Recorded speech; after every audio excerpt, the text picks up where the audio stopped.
जुबानी राहुल अज्ञानी, ऐसा क्यों कहना है नेताओं का? क्योंकि सियासत अब शुरू हो चुकी है राहुल गांधी के उस बयान की, जिसे लेकर घमासान जो है अब देखने को मिल रहा है। दरअसल राहुल गांधी नेता प्रतिपक्ष बनने के बाद पहली बार विदेश यात्रा पर हैं, अमेरिका दौरे पर हैं, लेकिन अमेरिका दौरे के दौरान उन्होंने एक विवादित बयान दे दिया है। उन्होंने छात्रों से बातचीत के दौरान यह कह दिया है कि भारत रहने लायक ही नहीं है, जिस पर सियासत अब जमकर हो रही है। सुनिए क्या कुछ कहा है राहुल गांधी ने।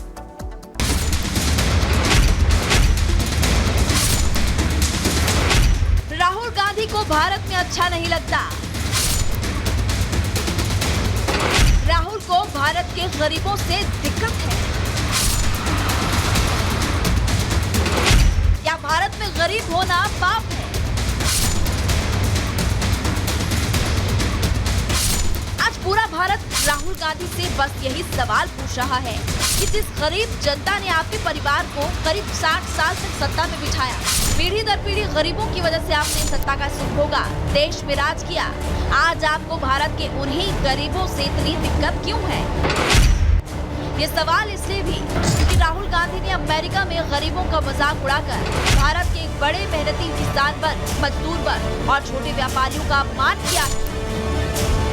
राहुल गांधी ने अमेरिका में बयान दिया कि उन्हें भारत में रहना सिर्फ इसलिए अच्छा नहीं लगता क्योंकि भारत की बड़ी आबादी गरीब है।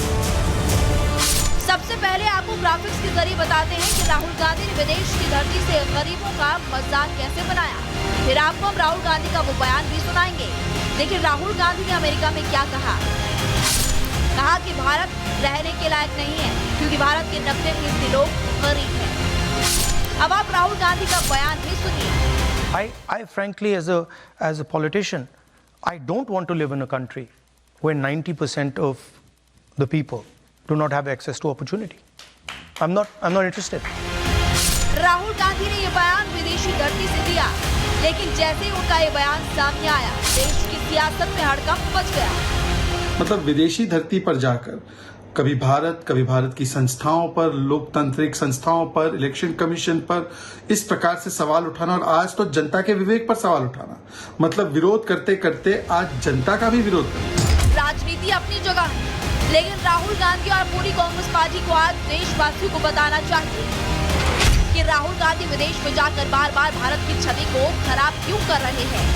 राहुल गांधी को ये भी बताना चाहिए कि अगर वो भारत में नहीं रहना चाहते तो फिर भारत में क्यों रह रहे हैं। राहुल गांधी से पूरा देश आज ये भी पूछ रहा है कि अगर आपको भारत में इतनी कमियां दिखती है तो फिर आप विदेश क्यों नहीं चले जाते? और अगर राहुल गांधी देश के लिए इतने ही अच्छा सोचते हैं तो फिर जनता के सामने 60 सालों का हिसाब क्यों नहीं रखते जब देश में कांग्रेस की सरकार थी?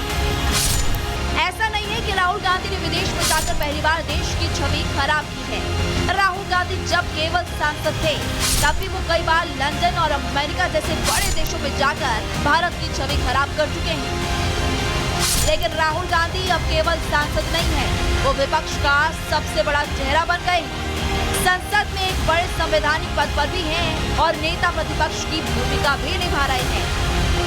इसलिए विदेशी धरती पर देश विरोधी ताकतों के सामने ऐसा बयान देना कहीं न कहीं करोड़ों भारतीयों के दिलों को ठेस पहुंचाने जैसा है। Bureau report, Republic Bharat. तो भारत को लेकर विदेश में एक बार फिर से राहुल गांधी ने बयान दिया है और इस बयान को लेकर अब सियासत भी गर्माती हुई नजर आ रही है। राहुल गांधी ने अपने बयान में क्या कुछ कहा, रिपोर्ट के जरिए हमने आपको दिखाया, लेकिन इस बयान पर मंत्री गिरिराज सिंह की प्रतिक्रिया भी सामने आई। उनका क्या कहना है आपको दिखाते। राहुल गांधी विदेश की यात्रा पर है, वहां पर आरएसएस को लेकर, बीजेपी को लेकर, धर्म को लेकर तमाम इस तरीके से टिप्पणी कर रहे हैं। 56 इंच की सीना तक को लेकर उन्होंने कहा। 56 इंच की सीना कौन कहे? अभी 120 इंच की सीना है, और वो सीना है 120 इंच का चाइना के लिए, जिस चाइना की दलाली राहुल गांधी करते हैं, पाकिस्तान के लिए जिसका पक्ष लेते हैं। आज चाइना की ब्रांडिंग कर रहे हैं राहुल गांधी। राहुल गांधी विदेश जाते हैं, अब तक तो जाते रहे एक नेता के रूप में, अब विपक्ष के नेता के रूप में ये उस लायक नहीं है। लोपी संवैधानिक पद पे जा रहे हैं। कभी अटल बिहारी वाजपेयी जाते थे, होते थे तो वो कहते थे देश एक नेता एक, लेकिन इनको शर्म आनी चाहिए कि एलओपी होकर के, विपक्ष के नेता के दायित्व पर होकर के इतना अहंकार। 3 बार चुनाव लड़े, भारत की जनता ने नकार दिया, फिर भी अहंकार, इतना थेथर, इतनी थेथरोलॉजी तो आज तक देश में किसी को नहीं देखा। 3 बार जो चुनाव हार जाए वो भी कहे कि मैंने हरा दिया। शर्म आनी चाहिए कि भारत की जनता ने नकार दी है।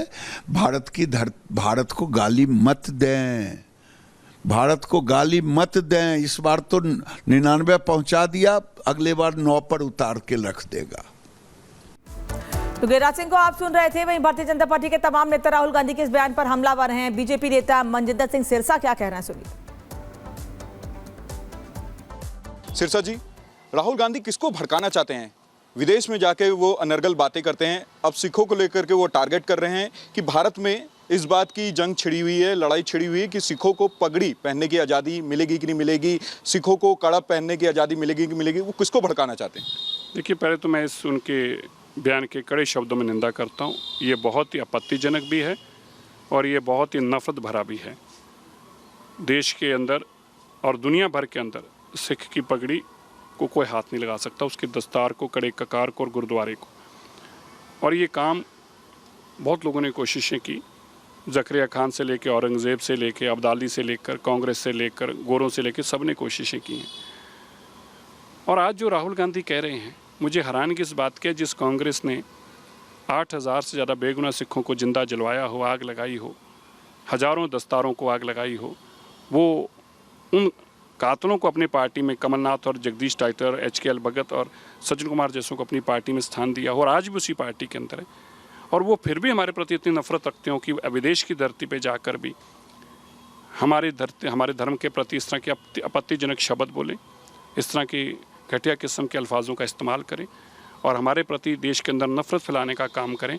मैं इस बात की कड़े शब्दों में आपत्ति करता हूँ और मैं ये मानता हूँ कि गांधी परिवार के मन में जो हमारे प्रति नफरत है, शायद वो कभी निकल नहीं पाएगी। यही कारण है कि वो बार बार हमारे प्रति इस तरह की नफरत भरी बातें करते हैं।